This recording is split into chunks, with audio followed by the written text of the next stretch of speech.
yeah, kind of challenging in a certain way to be parenting while um, going through awakenings, and at the same time, it was completely natural and just what was happening. I wasn't thinking at the time, oh, I'm going through this spiritual search and awakenings while raising children, because I had already been an intense seeker and also a finder in different ways before the children came. So it was just a natural extension, to keep meditating and doing yoga and go through different processes, an inquiry even of while they were growing up.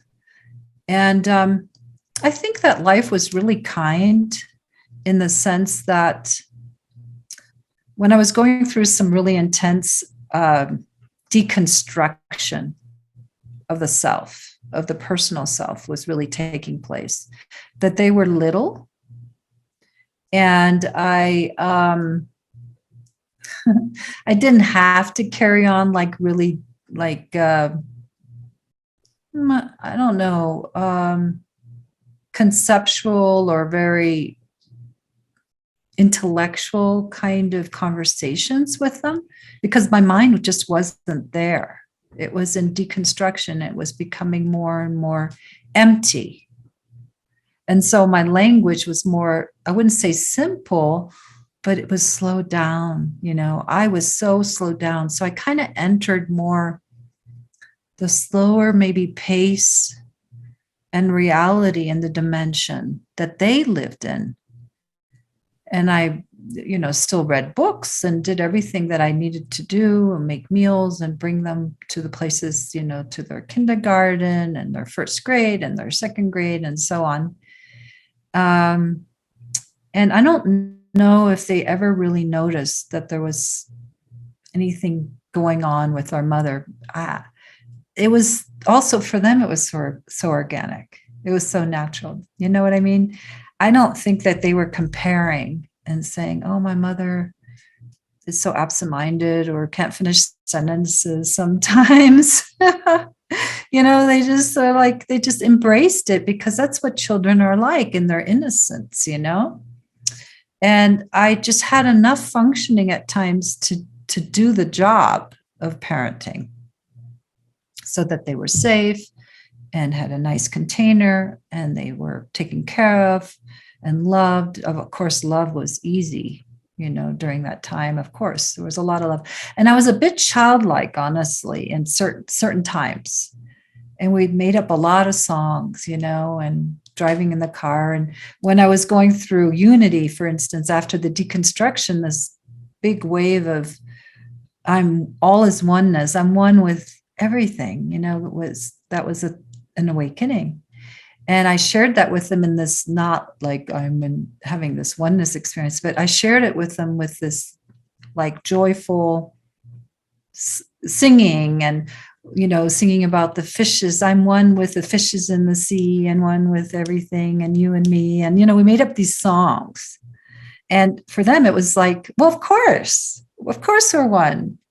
And it just validated for them their reality, so they didn't have to break into a trance, so young, or maybe at all, I don't know. Because recently, my daughter, who's now 23, said to me, well, we're one with everything. And so, one with God. And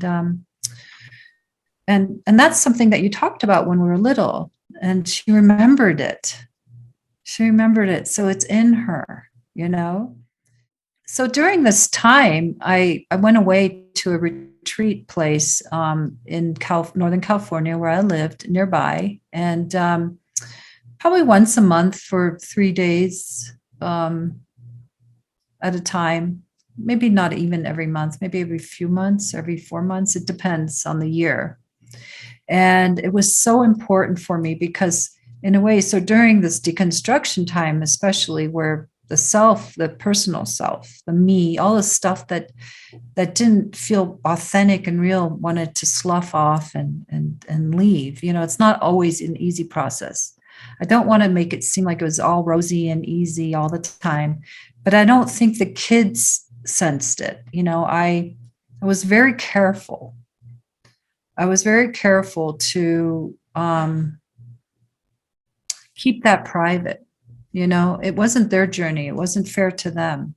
So when I would go away on these retreats, I would let myself fall apart. So the first day of the 3, I say 3 days because I really believe in at least 3 days. 3 to 5 days is ideal. So sometimes it was 5 days, actually.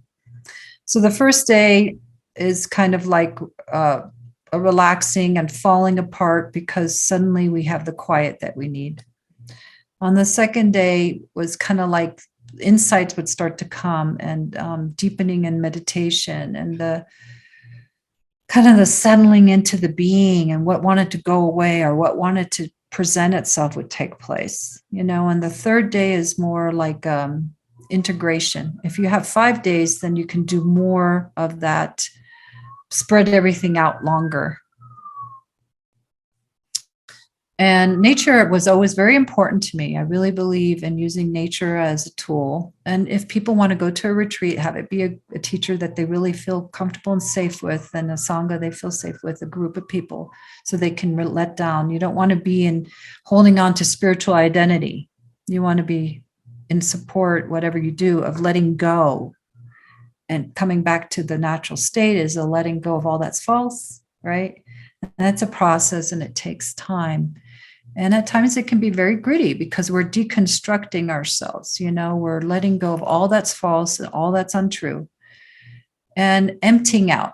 So what happens when we move things out, and things are moved out through grace and through work and through effort, and is that an emptiness is what is revealed. What we contain inside is revealed, right? And then that emptiness, after a while, the fullness wants to enter, because we're not just one thing, we're also the fullness. So that's the unity, and the all is one kind of takes over. And all this took place while I was raising children. And we're going to have to ask them someday what was their experience. I might have to ask them, or, did it do anything that was not beneficial? I don't know. They're very loving, good people. They, of course, go through their human experience, but maybe they seem a little less confused, than ordinary people who, even myself at one point, who was looking for myself. I don't see them feeling like they lost something. But, the being in the world has an effect. So I'm sure there's something there for them too. But they have that, and one thing I didn't do is I didn't proselytize, I didn't try to talk to them and convince them of things along the way. It was organic, like we're all one, it was organic. Or I think the emptiness of what we are, I didn't ever say we're empty, to these little children who are developing a sense of self, personal self, which is really normal. But I'm sure that the flavor of what was taking place in me, of course it translated, but it probably, I'm hoping, it just made them feel supported in being themselves, because I never tried to. Well, that's not true. I mean, we all try to shape our children in certain ways. We can't help it. We want the best for them, but I really embraced the fact that they were becoming a sovereign person, and open to that with love and acceptance.